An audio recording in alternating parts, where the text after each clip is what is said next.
जय गुरुदेव, जय जय गुरुदेव, जय जय गुरुदेव, जय जय गुरुदेव। श्रीमद् करुणा सागर महाराज की जय। श्री कैवल धाम की जय। श्री अविचल दास जी महाराज की जय।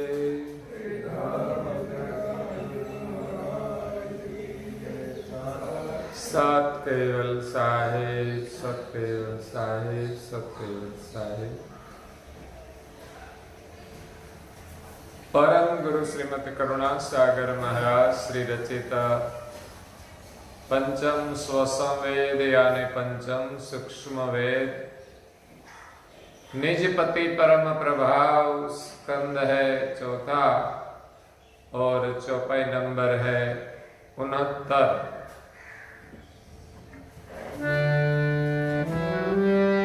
प्रगट जाप कैवल मुख जपै, गुप्त मंत्र गुरु ध्यान दर्पै, वर्णिय विगत जगत में जन की,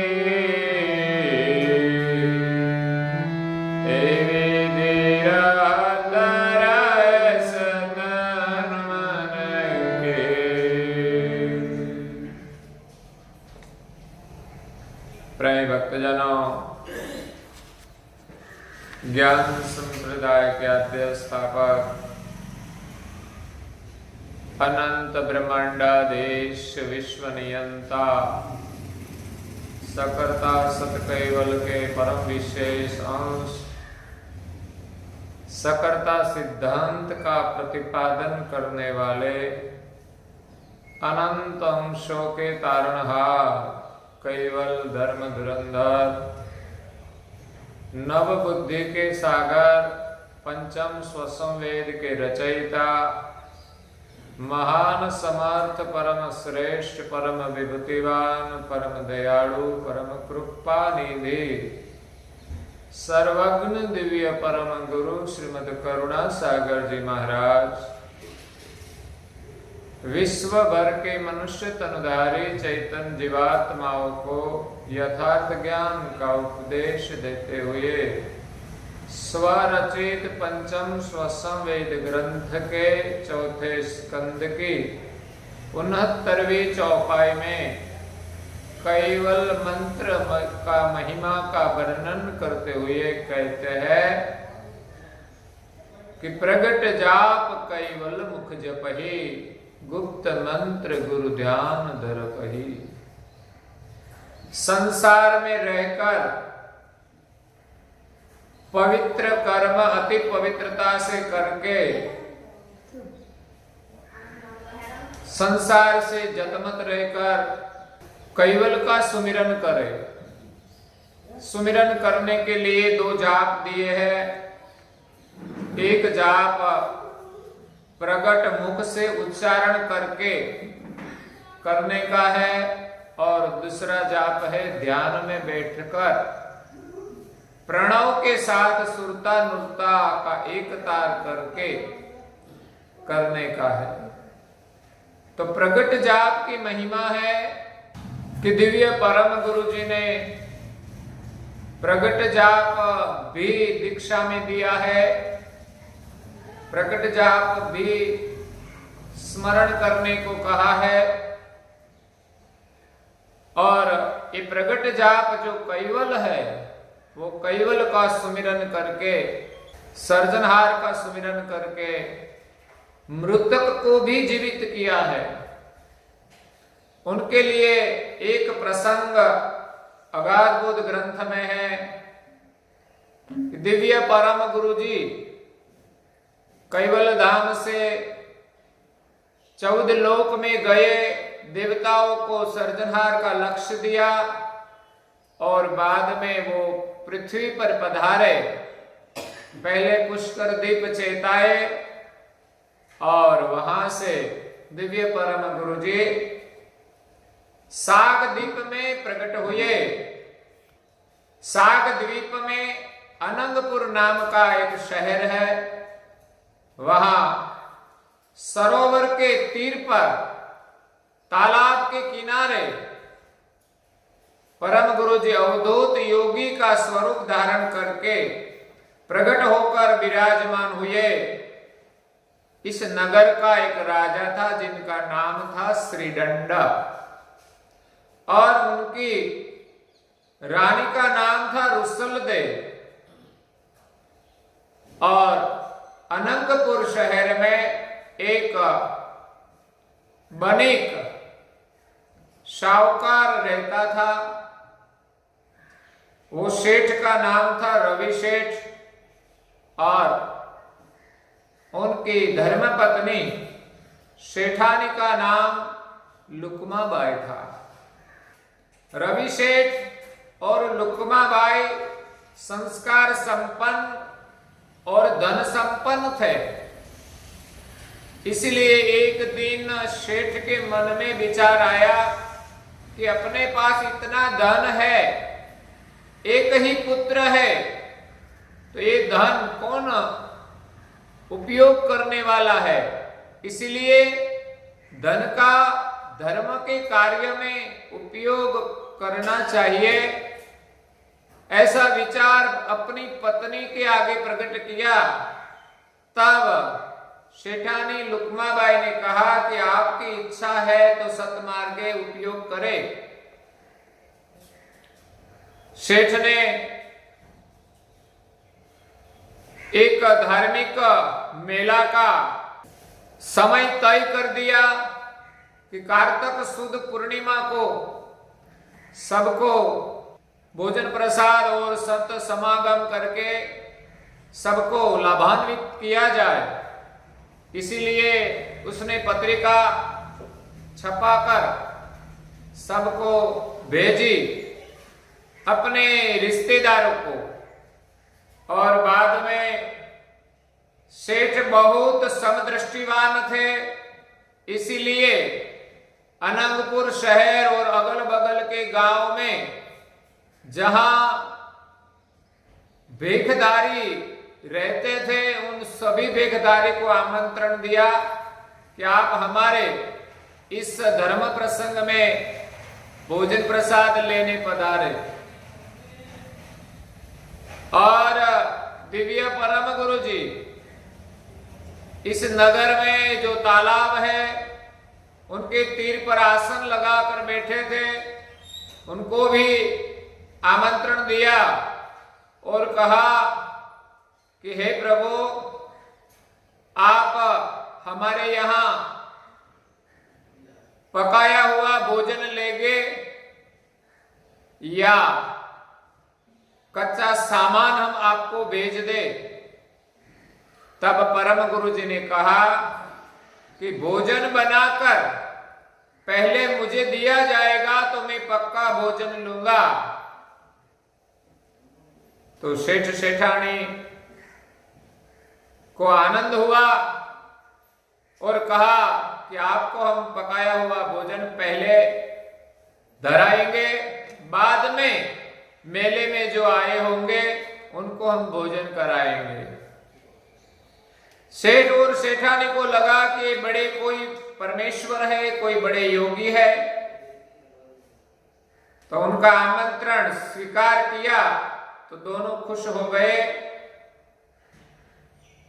अब कार्तिक सुद पूर्णिमा आई, गांव गांव से अपने रिश्तेदार आए, अगल बगल के गांव से साधु संत भी पधारे। दोपहर को भोजन प्रसाद का आयोजन किया था, लेकिन सुबह सुबह में सेठ सेठानी को एक लड़का था, उसी के अलावा उनके परिवार में कोई सदस्य नहीं थे। इस लड़का ने सुबह सुबह एक शक्कर से भरा हुआ मटका में हाथ डाला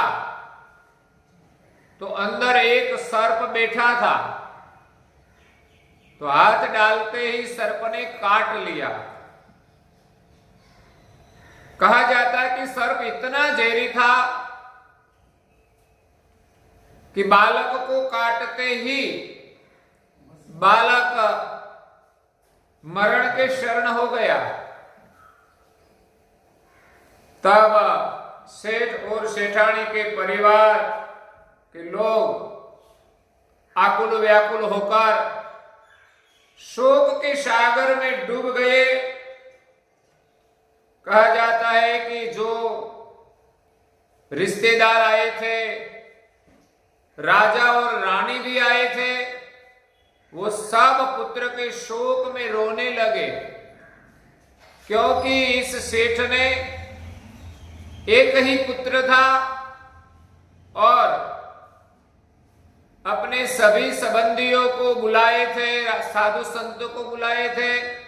वो दिल के बहुत उदार थे, इसलिए सबको दुख हुआ, सब लोग रोने लगे, राजा रानी भी रोने लगे। सेठ और सेठानी मूर्छित होकर बेहोश बन गए। पुत्र के वियोग में एक पहर तक, मतलब 3 घंटे तक ऐसा शोक का वातावरण रहा। सब रोने लगे और बाद में मृतक बालक को लेकर रोते रोते कल्पांत करते करते शमशान की ओर चले। शमशान की बगल में ही परम गुरु आसन लगाकर बैठे थे। सब लोगों का कल्पांत सुना और परम गुरु जी से सहा नहीं गया। तब पूछा कि कौन मर गया है तो इतना कल्पांत करते हो? तब एक वणिक ने कहा कि जिसने मेला किया है, इस सब परिवार को यहां बुलाकर जो उत्सव किया है, वो रवि सेठ और लुकमा बाई का ही एक लड़का था। वो सर्प के काटने से मरण के शरण हो गया है। तो परम गुरु जी ने इस मृतक बालक को अपने पास बुलाया, इस बालक को यहां लेकर आओ। तब सब लोग मृतक बालक को लेकर परम गुरु जी के पास आए, उनके शरण में रख दिया। और परम गुरु जी स्वरचित भागवत ग्रंथ में कहते हैं,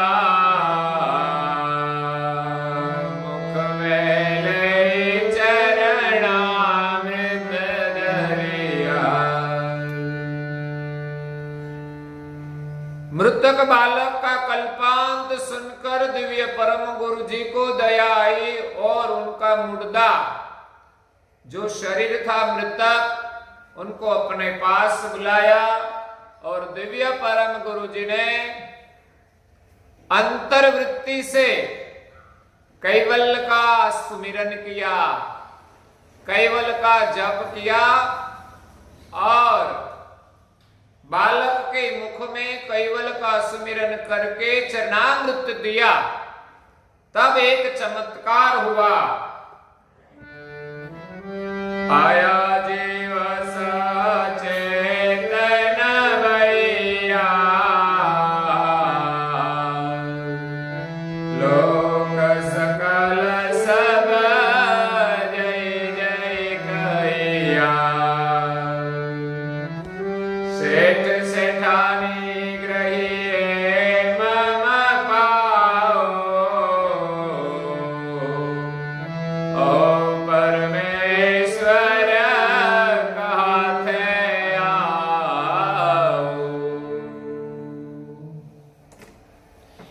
जब केवल का आराधन करके परम गुरु जी ने बालक को चरणामृत दिया, तब इस मृतक शरीर में जीव ने प्रवेश किया। आया जीव सचेतन भैया, बालक का शरीर चैतन हुआ और बालक को जीवित देखकर सब लोग जय जयकार करने लगे कि हे महापुरुष, दिव्य पुरुष, आपकी जय हो।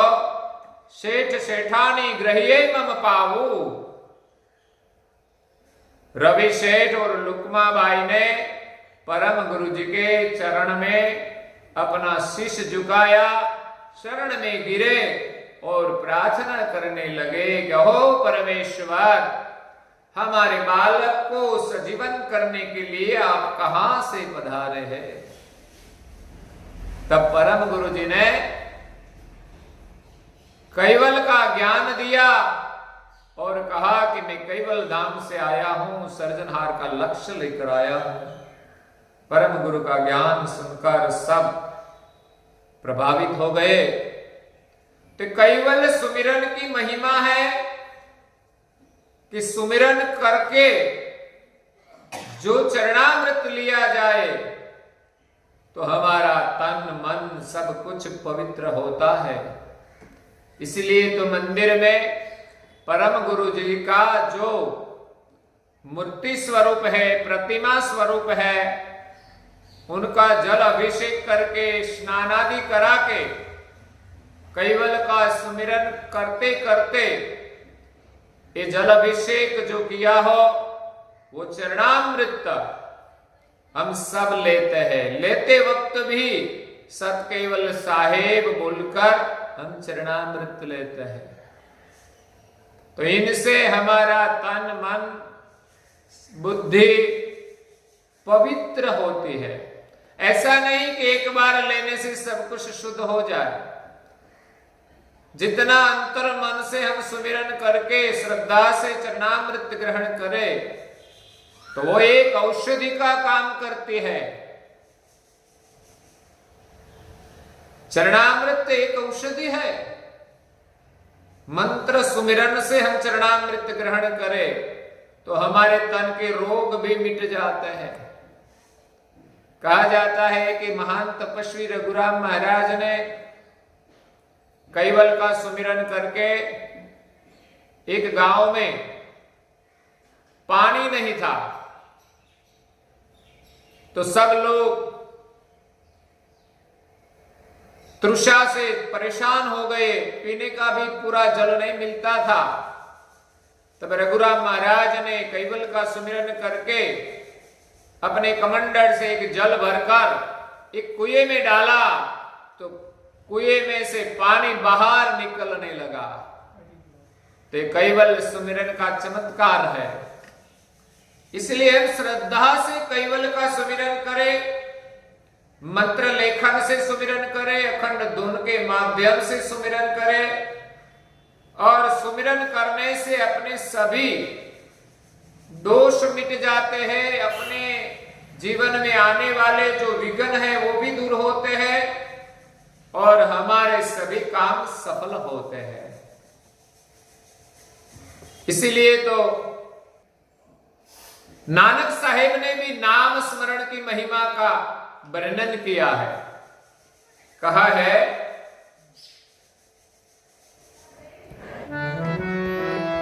भय नाशन दुर्मति हरण कलि में हरि गुनाम नानक निश दिन जो जपे सफल होवे सब काम। ओ नानक निश दिन जो जपे सफल होवे सब काम। हरि का नाम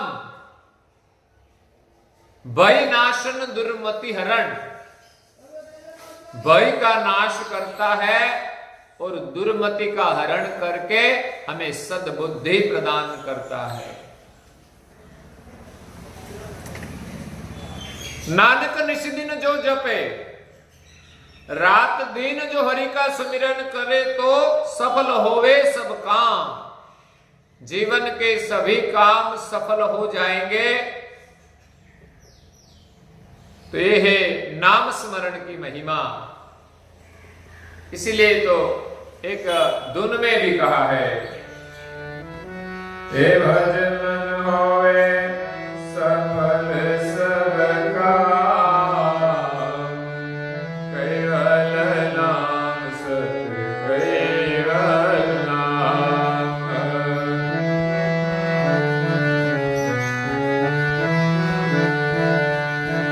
केवल नाम की महिमा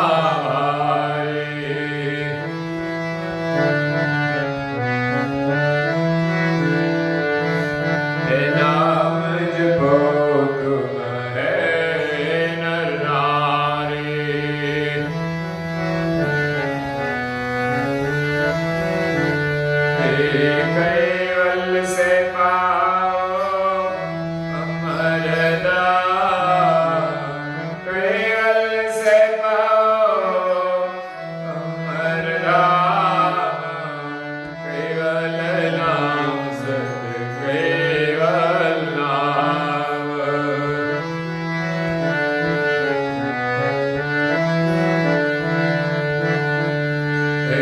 नित नित सद्गुरु पास हम जावे,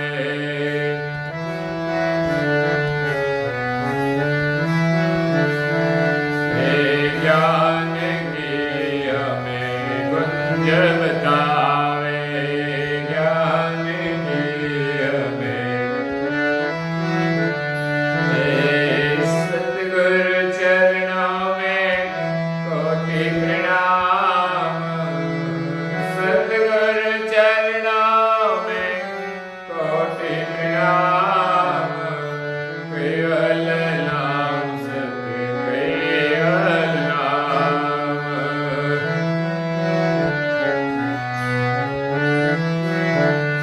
हे परम गुरु की शरण हम जावे,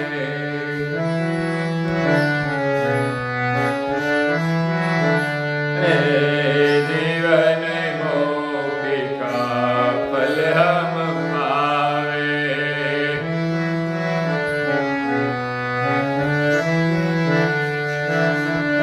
कैवल धाम में मिले विश्राम,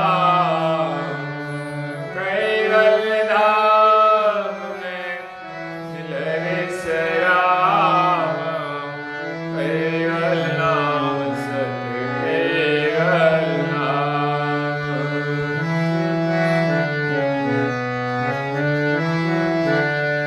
हे भजन होए सफल सब काम, केवल नाम सत केवल नाम, केवल नाम सत केवल नाम, केवल नाम सत केवल नाम। भज मन होवे सफल सब काम, केवल नाम सत केवल नाम। सत केवल साहेब नाम का सुमिरन करने से हमारा सब काम सफल होता है। सत जो शाश्वत है, केवल जिसमें कोई द्वंद नहीं है, जिसमें कोई बट नहीं है, जिसमें कोई प्रकृति का प्रभाव नहीं है, जो सदैव निर्मल है, वो केवल नाम का सुमिरन करने से सत केवल साहेब, जो सारी सृष्टि के स्वामी है, साहेब है, जिनके शुद्ध संकल्प से सृष्टि का सृजन हुआ है, वो सत केवल साहेब का सुमिरन करने से हमारा सभी काम सफल हो जाता है। केवल नाम की महिमा भारी, नाम जपो तुम है नर नारी। केवल नाम की महिमा अपरंपार है, इसीलिए निरंतर कैवल जाप का स्मरण करें। कैवल से पाओ अमर धाम, कैवल नाम सत कैवल नाम। हमारा जो निज घर है परम धाम, जो अमर धाम है, वो परम धाम की हमें प्राप्ति होती है। बाद में हमें जन्म मरण के चक्र में भटकना नहीं पड़ता, अखंड सुख की प्राप्ति हो जाती है। कैवल नाम सत कैवल नाम, सदगुरु के शरण हम जाए। ऐसे कैवल की प्राप्ति के लिए प्रगट सदगुरु का लक्ष्य लेकर ज्ञान के अनुसार हम सर्जनहार का सुमिरन करें। ज्ञान की हमें गुंज बताए, सदगुरु हमें रास्ता बताते हैं। वर्तमान में विद्यमान जो गुरु है वो हमारे सदगुरु है। उनके शरण में जाकर सत्संग श्रवण करें और कैवल की महिमा जानकर निरंतर कैवल का सुमिरन करें। ऐसे सदगुरु के शरण में बार बार वंदना करे। सदगुरु के चरण में कोटि प्रणाम, कैवल नाम सत कैवल नाम। और अंत में परम गुरु के शरण में हम जाकर जीवन मुक्ति का फल पाए। दिव्य परम गुरु हमें परम मोक्ष प्रदान करते हैं। ऐसे परम गुरु के शरण में जाकर हम प्रार्थना करें, उनकी पूजा करें, उनकी आराधना करें। तो अंत में इस अंश को कैवल धाम की प्राप्ति होती है, कैवल धाम में विश्राम मिलता है। तो कैवल जाप की महिमा है, हम निरंतर उनका सुमिरन करें। एक जलालुद्दीन रूमी का छोटा प्रसंग है कि जलालुद्दीन रूमी अहोनिश अल्लाह का सुमिरन करते थे। वो एक सूफी फकीर थे। वो सहजता से निरंतर अल्लाह का सुमिरन करते थे। एक दिन कुछ काम के लिए जाते थे तो कंसारा बाजार से निकले। जो कांसे का बर्तन बनाने वाले होते हैं, उनकी एक बाजार थी। तो सब लोग बर्तन के पर छोटी हथौड़ी लगाकर टक टक करते थे। वो सभी की आवाज जब जलालुद्दीन रूमी ने सुनी तो इस आवाज में उनको अल्लाह का ध्वनि सुनाई दिया। तो बाजार में जाते थे कुछ काम के लिए, लेकिन जो आवाज आती थी, इस आवाज में उसको अल्लाह का ध्वनि सुनकर उनके साथ वो एक रूप हो गए और नाचने लगे, नृत्य करने लगे। कहा जाता है कि घंटों तक वो नाचते रहे। कई लोग देखने के लिए आए, वो भी समय जाने के बाद उसके साथ झूमने लगे। उनके पर भी अल्लाह का सुमिरन का प्रभाव पड़ा। ऐसे समय बीतते बीतते संध्या का समय हो गया। तब संध्या के समय जो नृत्य हुआ उनका नाम दरवेश नृत्य पड़ा। तो ऐसे हरि के सुमिरन में हम निमग्न हो जाए तब हमें शरीर की भी शुद्धि नहीं रहती। लेकिन प्रभु स्मरण में हमें प्रीति होनी चाहिए और निरंतर प्रभु का सुमिरन करना चाहिए। इसलिए यहां सागदीप में जो रवि सेठ और लुकमा बाई का लड़का था, उनको परम गुरु जी ने कैवल मंत्र का सुमिरन करके चरणामृत पिलाया, वो जीवित हो गया। इसी प्रकार कैवल मंत्र से हमारा सब काम सफल होता है और सब लोग परम गुरु जी के शरण में प्रणाम करके मंत्र दीक्षा ग्रहण करते हैं। परम गुरु जी ने सबको मंत्र दीक्षा दी और जिनके शरण में बड़े बड़े राजा भी प्रणाम करते हैं, ऐसे करुणा के सागर दिव्य परम गुरु हमको मिले, वो हमारा अहोभाग्य है।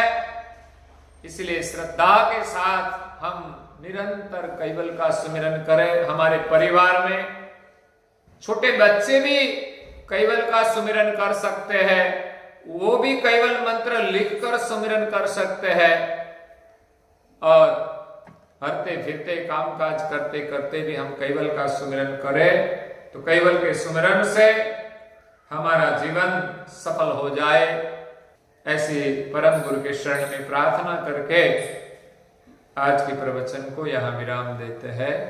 श्रीमद् करुणा सागर महाराज की जय। श्री कैवल धाम की, श्री अविचल दास जी महाराज की जय।